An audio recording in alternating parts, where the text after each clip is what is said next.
ਚਾਰ ਦਿਸ਼ਾਵਾਂ ਦੇ ਵਿੱਚ ਹਰਮੰਦਰ ਸਾਹਿਬ ਦੇ ਚਾਰ ਦਰਵਾਜ਼ੇ ਰੱਖਣ ਦਾ ਅਸਲੀ ਕਾਰਨ ਕੀ ਸੀ? ਹਰਮੰਦਰ ਸਾਹਿਬ ਦੀ ਉਸਾਰੀ ਕਦੋਂ ਅਤੇ ਕਿੰਨੀ ਤਰੀਕ ਨੂੰ ਸੰਪੂਰਨ ਹੋਈ? ਬਾਬਾ ਬੁੱਢਾ ਜੀ, ਭਾਈ ਗੁਰਦਾਸ ਜੀ, ਭਾਈ ਮੰਝ, ਭਾਈ ਭਗਤੂ ਅਤੇ ਭਾਈ ਸਾਲੋ ਨੇ ਕਿਹੜੀ ਵਿਲੱਖਣ ਸੇਵਾ ਕੀਤੀ? ਹਰਮੰਦਰ ਸਾਹਿਬ ਦਾ ਸੰਕਲਪ ਗੁਰੂ ਨਾਨਕ ਦੇਵ ਸਾਹਿਬ ਜੀ ਦਾ ਹੈ ਜਾਂ ਗੁਰੂ ਅਰਜਨ ਦੇਵ ਸਾਹਿਬ ਜੀ ਦਾ? ਹਰਮੰਦਰ ਸਾਹਿਬ ਦੀ ਨੀਂਹ ਗੁਰੂ ਅਰਜਨ ਦੇਵ ਜੀ ਨੇ ਖੁਦ ਰੱਖੀ ਜਾਂ ਸਾਈਂ ਮੀਆਂ ਮੀਰ ਤੋਂ ਰਖਵਾਈ? ਗੁਰੂ ਅਰਜਨ ਦੇਵ ਸਾਹਿਬ ਮਹਾਰਾਜ ਜੀ ਨੇ ਦੀਵਾਨ ਸਰੋਵਰ ਦੇ ਵਿੱਚ ਹੀ ਕਿਉਂ ਲਗਵਾਇਆ? ਸਭ ਤੋਂ ਪਹਿਲਾ ਹਮਲਾ ਹਰਮੰਦਰ ਸਾਹਿਬ ਤੇ ਕਦੋਂ ਅਤੇ ਕਿਸ ਨੇ ਕੀਤਾ? ਹਰਮੰਦਰ ਸਾਹਿਬ ਜੀ ਦਾ ਪੂਰਾ ਇਤਿਹਾਸ ਸੁਣਨ ਲਈ ਵੀਡੀਓ ਅਖੀਰ ਤੱਕ ਦੇਖਿਓ ਅਤੇ ਸਾਡਾ YouTube ਚੈਨਲ ਮੁਲਕ ਪੰਜਾਬ ਸਬਸਕ੍ਰਾਈਬ ਕਰੋ।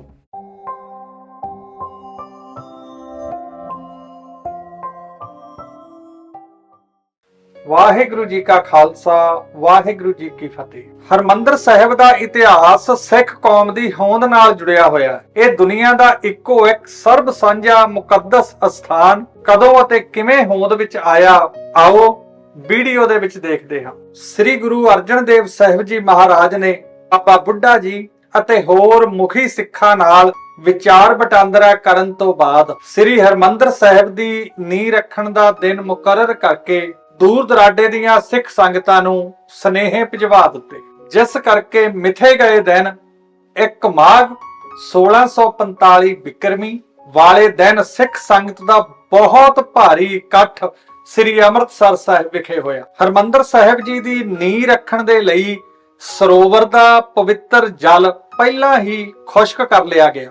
ਇਸ ਦਿਨ ਤੇ ਸਿੱਖ ਸੰਗਤ ਦੀ ਬਹੁਤ ਜ਼ਿਆਦਾ ਇਕੱਤਰਤਾ ਹੋਣ ਕਾਰਨ ਪੰਚਮ ਪਾਤਸ਼ਾਹ ਜੀ ਵੱਲੋਂ ਇਤਿਹਾਸਕ ਦੀਵਾਨ ਸਰੋਵਰ ਦੇ ਵਿੱਚ ਹੀ ਸਜਾਇਆ ਗਿਆ ਅਤੇ ਸੰਗਤ ਦੇ ਸਨਮੁਖ ਪੰਜਵੇਂ ਨਾਨਕ ਗੁਰੂ ਅਰਜਨ ਦੇਵ ਸਾਹਿਬ ਮਹਾਰਾਜ ਜੀ ਨੇ ਹਰਮੰਦਰ ਸਾਹਿਬ ਰਚਣ ਦੇ ਮਨੋਰਥ ਦੀ ਵਿਆਖਿਆ ਕੀਤੀ ਅਤੇ ਫਰਮਾਇਆ ਕਿ ਗੁਰੂ ਪਿਤਾ ਜੀ ਦੀ ਹਦਾਇਤ ਅਤੇ ਅਕਾਲ ਪੁਰਖ ਦੇ ਹੁਕਮ ਤੇ ਅੱਜ ਇਸ ਸਰਬ ਸਾਂਝੀਵਾਲਤਾ ਦੇ ਪ੍ਰਤੀਕ ਹਰਮੰਦਰ ਸਾਹਿਬ ਦੀ ਨੀਂਹ ਰੱਖੀ ਜਾ ਰਹੀ। ਐਨ ਮੌਕੇ ਤੇ ਕੜਾਹ ਪ੍ਰਸ਼ਾਦ ਦੀ ਦੇਗ ਸਜ ਕੇ ਆ ਗਈ।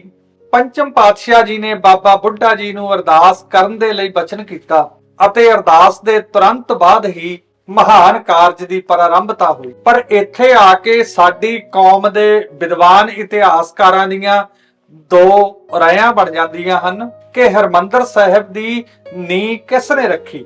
ਗੁਰੂ ਅਰਜਨ ਦੇਵ ਸਾਹਿਬ ਮਹਾਰਾਜ ਜੀ ਨੇ ਖੁਦ ਜਾਂ ਸੂਫੀ ਫਕੀਰ ਸਾਈਂ ਮੀਆਂ ਮੀਰ ਜੀ ਤੋਂ ਰਖਵਾਈ? ਸਿੱਖ ਕੌਮ ਦਾ ਇੱਕ ਪੁਰਾਤਨ ਸਰੋਤ ਕਹਿੰਦਾ ਹੈ ਕਿ ਜਦੋਂ ਬਾਬਾ ਬੁੱਢਾ ਜੀ ਨੇ ਚੌਹਾਂ ਸਤਿਗੁਰਾਂ ਦਾ ਨਾਮ ਲੈ ਕੇ ਅਰਦਾਸ ਕੀਤੀ ਤਾਂ ਉਪਰੰਤ ਪੰਚਮ ਪਾਤਸ਼ਾਹ ਗੁਰੂ ਅਰਜਨ ਦੇਵ ਸਾਹਿਬ ਮਹਾਰਾਜ ਜੀ ਨੇ ਖੁਦ ਆਪਣੇ ਹੱਥੀਂ ਹਰਮੰਦਰ ਸਾਹਿਬ ਜੀ ਦੀ ਨੀਂਹ ਦੀ ਪਹਿਲੀ ਇੱਟ ਰੱਖੀ ਅਤੇ ਪਹਿਲੀ ਇੱਟ ਰੱਖਣ ਤੋਂ ਬਾਅਦ ਉਸਾਰੀ ਦਾ ਕਾਰਜ ਪ੍ਰਾਰੰਭ ਹੋ ਗਿਆ ਜੋ ਨਿਰੰਤਰ ਚੱਲਦਾ ਰਿਹਾ।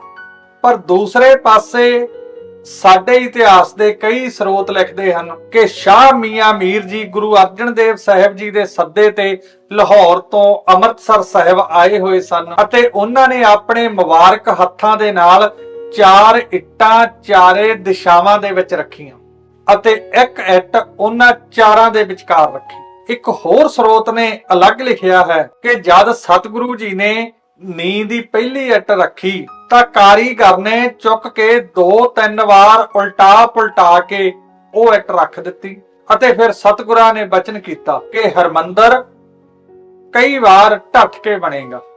ਪਰ ਇਤਿਹਾਸ ਦੀਆਂ ਇਹ ਵੱਖਰੋ ਵੱਖਰੀਆਂ ਟੂਕਾਂ ਸਿੱਖ ਕੌਮ ਦੇ ਵਿਦਵਾਨਾਂ ਦਾ ਧਿਆਨ ਆਪਣੇ ਵੱਲ ਖਿੱਚਦੀਆਂ ਹਨ ਅਤੇ ਬੁੱਧੀਜੀਵੀਆਂ ਨੂੰ ਸੋਚਣ ਲਈ ਮਜਬੂਰ ਕਰਦੀਆਂ ਹਨ ਕਿ ਕੀ ਗੁਰੂ ਅਰਜਨ ਦੇਵ ਸਾਹਿਬ ਮਹਾਰਾਜ ਆਪਣੇ ਹੱਥੀਂ ਬਣਾਏ ਜਾ ਰਹੇ ਹਰਮੰਦਰ ਦੇ ਢਹਿ ਜਾਣ ਦੀ ਗੱਲ ਆਪਣੇ ਹੀ ਮੁਖਾਰ ਬਿੰਦ ਵਿੱਚੋਂ ਕਰ ਦੇਣਗੇ? ਇਸ ਵੇਲੇ ਵੀਡੀਓ ਦੇਖ ਰਹੀ ਬੁੱਧੀਜੀਵੀ ਸਮੂਹ ਸਿੱਖ ਸੰਗਤ ਨੂੰ ਬੇਨਤੀ ਹੈ ਕਿ ਇਤਿਹਾਸ ਦੀ ਇਸ ਦੁਵਿਧਾ ਪ੍ਰਤੀ ਆਪੋ ਆਪਣੇ ਵਿਚਾਰ ਕਮੈਂਟਾਂ ਦੇ ਰੂਪ ਵਿੱਚ ਲਿਖ ਕੇ ਜ਼ਰੂਰ ਭੇਜੋ ਤਾਂ ਕਿ ਆਪਣੇ ਸਾਰਿਆਂ ਦੇ ਵਿਚਾਰਾਂ ਦਾ ਆਦਾਨ ਪ੍ਰਦਾਨ ਇੱਕ ਦੂਸਰੇ ਨਾਲ ਸਾਂਝਾ ਹੋ ਸਕੇ। ਇਤਿਹਾਸਕ ਪੱਤਰਾਂ ਦੀਆਂ ਗਵਾਹੀਆਂ ਦੇਖਣੀਆਂ ਹੋਣ ਤੇ ਅੱਜ ਤੋਂ ਕਈ ਦਹਾਕੇ ਪਹਿਲਾਂ ਸਿੱਖ ਵਿਦਵਾਨ ਪ੍ਰੋਫੈਸਰ ਪਿਆਰਾ ਸਿੰਘ ਪਦਮ ਜੀ ਦਾ ਇੱਕ ਵਿਦਵਾਨ ਨੂੰ ਲਿਖਿਆ ਗਿਆ ਪੱਤਰ ਸਾਡੀ ਨਿਗਾਹ ਆਪਣੇ ਵੱਲ ਖਿੱਚਦਾ ਹੈ, ਜਿਸ ਵਿੱਚ ਪਦਮ ਜੀ ਉਸ ਵਿਦਵਾਨ ਨੂੰ ਜਵਾਬ ਦਿੰਦੇ ਹੋਏ ਲਿਖਦੇ ਹਨ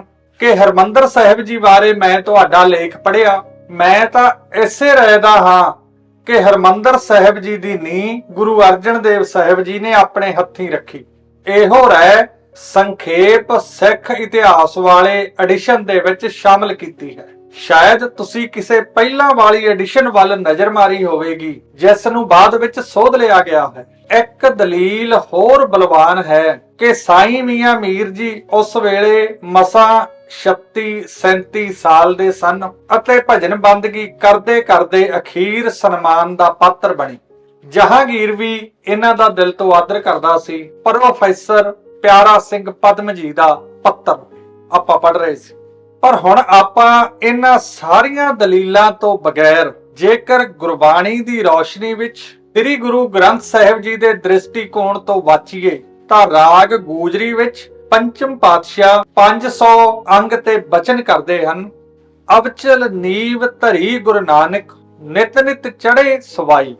ਅਤੇ ਅੱਗੇ ਸਾਰੰਗ ਮਹੱਲਾ ਪੰਜਵਾਂ ਵਿੱਚ 1226 ਅੰਗ ਤੇ ਗੁਰੂ ਗ੍ਰੰਥ ਸਾਹਿਬ ਜੀ ਵਿੱਚ ਸੁਸ਼ੋਭਿਤ ਹੈ, ਅਵਚਲ ਨੀਵ ਧਰਾਈ ਸਤਿਗੁਰ ਕਬਹੂ ਡੋਲਤ ਨਾਹੀ। ਇਹ ਸਾਰਾ ਵਿਸ਼ਾ ਸਿੱਖ ਸੰਗਤ ਅਤੇ ਕੌਮ ਦੇ ਬੁੱਧੀਜੀਵੀਆਂ ਦੇ ਵਿਚਾਰ ਗੋਚਰਾ ਹੈ। ਆਓ ਆਪਾਂ ਅੱਗੇ ਇਤਿਹਾਸ ਪੜ੍ਹਦੇ ਹਾਂ। ਸ੍ਰੀ ਹਰਮੰਦਰ ਸਾਹਿਬ ਜੀ ਉਸਾਰਨ ਵੇਲੇ ਸ੍ਰੀ ਹਰਮੰਦਰ ਸਾਹਿਬ ਅਤੇ ਪਰਿਕਰਮਾ ਸਮੇਤ 66 ਫੁੱਟ ਮਰਬਾ ਠੋਸ ਉਸਾਰਿਆ ਗਿਆ, ਜੋ ਪਰਿਕਰਮਾ ਦੀ ਸਤ੍ਹਾ ਤੋਂ ਕਾਫੀ ਉੱਚਾ ਚੁੱਕਿਆ ਗਿਆ। ਉਸ ਥੜੇ ਦੇ ਵਿਚਕਾਰ 40 ਫੁੱਟ ਮਰਬਾ ਸ੍ਰੀ ਹਰਮੰਦਰ ਸਾਹਿਬ ਜੀ ਦੀ ਇਮਾਰਤ ਦੀ ਉਸਾਰੀ ਕੀਤੀ ਗਈ ਅਤੇ ਚੌਹੀਂ ਪਾਸੀਂ ਕੰਧਾਂ ਦਰਮਿਆਨ ਚਾਰਾਂ ਦਿਸ਼ਾਵਾਂ ਵਿੱਚ 6-6 ਫੁੱਟ ਉੱਚੇ ਤੇ 4-4 ਫੁੱਟ ਚੌੜੇ 4 ਦਰਵਾਜ਼ੇ ਰੱਖੇ ਗਏ ਤੇ ਹੇਠ ਕਲਬੂਤ ਦੇ ਕੇ ਚੌਹਾਂ ਦਰਵਾਜ਼ਿਆਂ ਦੀਆਂ ਡਾਟਾਂ ਮੇਲ ਦਿੱਤੀਆਂ ਗਈਆਂ। ਉੱਤਰ ਪੱਛਮੀ ਕੋਨੇ ਵਾਲੀ ਕੋਠੜੀ ਦੇ ਵਿੱਚ ਦੀ ਪੱਕੀ ਪੌੜੀ ਚੜਾਈ ਗਈ ਜੋ ਦੂਜੀ ਮੰਜ਼ਲ ਤੱਕ ਜਾਂਦੀ ਹੈ। ਇਸ ਪੌੜੀ ਦੇ ਕੁੱਲ 27 ਪੌੜ ਹਨ। ਪਹਿਲੀ ਮੰਜ਼ਲ ਦੇ 14 ਪੌੜ ਅਤੇ ਦੂਸਰੀ ਮੰਜ਼ਲ ਦੇ 13 ਪੌੜ। ਹਰਕੀ ਪੌੜੀ ਅਤੇ ਉਸ ਦੇ ਨਾਲ ਲੱਗਦੀ ਪੂਰਬ ਵਾਲੀ ਛੱਤ ਵੀ ਪਹਿਲੀ ਛੱਤ ਦੇ ਬਰਾਬਰ ਹੀ ਪਾ ਦਿੱਤੀ ਗਈ। ਦੂਸਰੀ ਮੰਜ਼ਲ ਦੀ ਉਸਾਰੀ ਕਰਦੇ ਸਮੇਂ ਰੌਸ਼ਨੀ ਹਿੱਤ ਬਾਰੀਆਂ ਦਾ ਖਿਆਲ ਰੱਖਦੇ ਹੋਏ ਪੱਛਮ ਤੇ ਦੱਖਣ ਵੱਲ 5-5 ਬਾਰੀਆਂ ਅਤੇ ਉੱਤਰ ਵੱਲ 4 ਬਾਰੀਆਂ ਰੱਖੀਆਂ ਗਈਆਂ, ਕਿਉਂਕਿ ਇੱਕ ਬਾਰੀ ਪੌੜੀਆਂ ਦੇ ਵਿਚਕਾਰ ਆ ਗਈ। ਹਰਕੀ ਪੌੜੀ ਦੀ ਛੱਤ ਉੱਪਰ ਇੱਕ ਦਲਾਨ ਬਣਾਇਆ ਗਿਆ ਗੁਰੂ ਅਰਜਨ ਦੇਵ ਸਾਹਿਬ ਜੀ ਵੱਲੋਂ ਅਤੇ ਇਸ ਦਲਾਨ ਵਿੱਚ ਸ੍ਰੀ ਗੁਰੂ ਗ੍ਰੰਥ ਸਾਹਿਬ ਜੀ ਦਾ ਪ੍ਰਕਾਸ਼ ਕਰਕੇ ਅਖੰਡ ਪਾਠ ਸਾਹਿਬ ਕੀਤੇ ਜਾਂਦੇ ਹਨ। ਸ੍ਰੀ ਹਰਮੰਦਰ ਸਾਹਿਬ ਜੀ ਦੀ ਦੂਸਰੀ ਛੱਤ ਵਿੱਚ ਪੂਰਬ ਵੱਲ ਇੱਕ ਵੱਡਾ ਖੁੱਲਾ ਬੂਹਾ ਰੱਖਿਆ ਗਿਆ ਅਤੇ ਸਿੱਖ ਸੰਗਤਾਂ ਦੇ ਬੈਠਣ ਦਾ ਪ੍ਰਬੰਧ ਵੀ ਕੀਤਾ ਗਿਆ ਤਾਂ ਕਿ ਸਿੱਖ ਸੰਗਤਾਂ ਬੈਠ ਕੇ ਸ੍ਰੀ ਹਰਮੰਦਰ ਸਾਹਿਬ ਦੇ ਦਰਸ਼ਨ ਵੀ ਕਰ ਸਕਦੀਆਂ ਹਨ ਅਤੇ ਆਨੰਦਮਈ ਕੀਰਤਨ ਵੀ ਸੁਣ ਸਕਦੀਆਂ ਹਨ।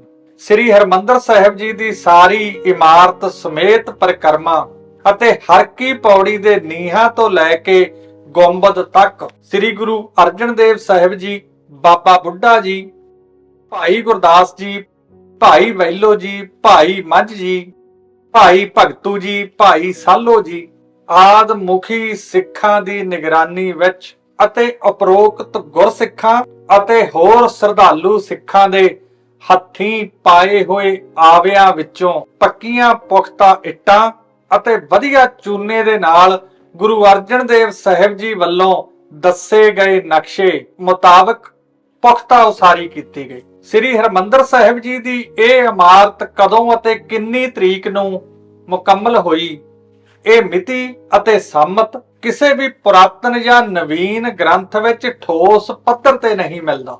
ਇਤਿਹਾਸਕ ਰਵਾਇਤ ਅਨੁਸਾਰ 1661 ਬਿਕਰਮੀ ਦੀ ਭਾਦੋਂ ਸੁਦੀ ਏਕਮ ਵਾਲੇ ਦਿਨ ਤੋਂ ਤਾਂ ਪੂਰਬੀ ਦਲਾਨ ਅਤੇ ਚੌਂਕ ਦੇ ਦਰਮਿਆਨ ਗੁਰੂ ਗ੍ਰੰਥ ਸਾਹਿਬ ਜੀ ਦਾ ਪ੍ਰਕਾਸ਼ ਹੁੰਦਾ ਸੀ। ਉੱਤਰੀ ਦਲਾਨ ਵਿੱਚ ਬੈਠ ਕੇ ਰਾਗੀ ਰਵਾਬੀ ਸਿੰਘ ਕੀਰਤਨ ਕਰਦੇ ਸਨ ਤੇ ਉਹਨਾਂ ਦੇ ਪਿੱਛੇ ਬੈਠ ਕੇ ਪ੍ਰੇਮੀ ਸਿੱਖ ਕੀਰਤਨ ਸਰਵਣ ਕਰਦੇ ਸਨ। ਸ੍ਰੀ ਹਰਮੰਦਰ ਸਾਹਿਬ ਜੀ ਮੁਕੰਮਲ ਹੋਣ ਤੋਂ ਲੈ ਕੇ ਅਪ੍ਰੈਲ 1762 ਈਸਵੀ ਤੱਕ ਗੁਰੂ ਅਰਜਨ ਦੇਵ ਸਾਹਿਬ ਜੀ ਵੱਲੋਂ ਬਣਾਏ ਗਏ ਅਸਲੀ ਰੂਪ ਦੇ ਵਿੱਚ ਸਥਿਤ ਰਿਹਾ। ਪਰ ਵੱਡੇ ਘੱਲੂਘਾਰੇ ਤੋਂ ਬਾਅਦ ਅਹਿਮਦ ਸ਼ਾਹ ਅਬਦਾਲੀ ਵਾਪਸ ਲਾਹੌਰ ਮੁੜਦਿਆਂ ਹਰਮੰਦਰ ਸਾਹਿਬ ਦਾ ਤਾਲ ਮਿੱਟੀ ਦੇ ਨਾਲ ਪੂਰ ਕੇ ਅਤੇ 10 ਅਪ੍ਰੈਲ 1762 ਈਸਵੀ ਨੂੰ ਹਰਮੰਦਰ ਸਾਹਿਬ ਦੀਆਂ ਨੀਹਾਂ ਦੇ ਵਿੱਚ ਬਰੂਦ ਦੇ ਕੁੱਪੇ ਰੱਖ ਕੇ ਹਰਮੰਦਰ ਸਾਹਿਬ ਜੀ ਨੂੰ ਜੜ੍ਹਾਂ ਤੋਂ ਉਡਾ ਦਿੱਤਾ। ਪਰ ਹਰਮੰਦਰ ਸਾਹਿਬ ਇਸ ਤੋਂ ਬਾਅਦ ਕਿਵੇਂ ਬਣਿਆ, ਕਿਹਨੇ ਬਣਾਇਆ ਅਤੇ ਕਿੰਨੀ ਵਾਰ ਬਣਿਆ, ਕਿੰਨੀ ਵਾਰ ਇਸ ਤੇ ਹਮਲੇ ਹੋਏ, ਇਹ ਪੂਰਾ ਇਤਿਹਾਸ ਅਗਲੀ ਵੀਡੀਓ ਦੇ ਵਿੱਚ ਆਪ ਜੀ ਦੇ ਸਨਮੁਖ ਸਾਂਝਾ ਕੀਤਾ ਜਾਏਗਾ। ਵਾਹਿਗੁਰੂ ਜੀ ਕਾ ਖਾਲਸਾ, ਵਾਹਿਗੁਰੂ ਜੀ ਕੀ ਫਤਿਹ।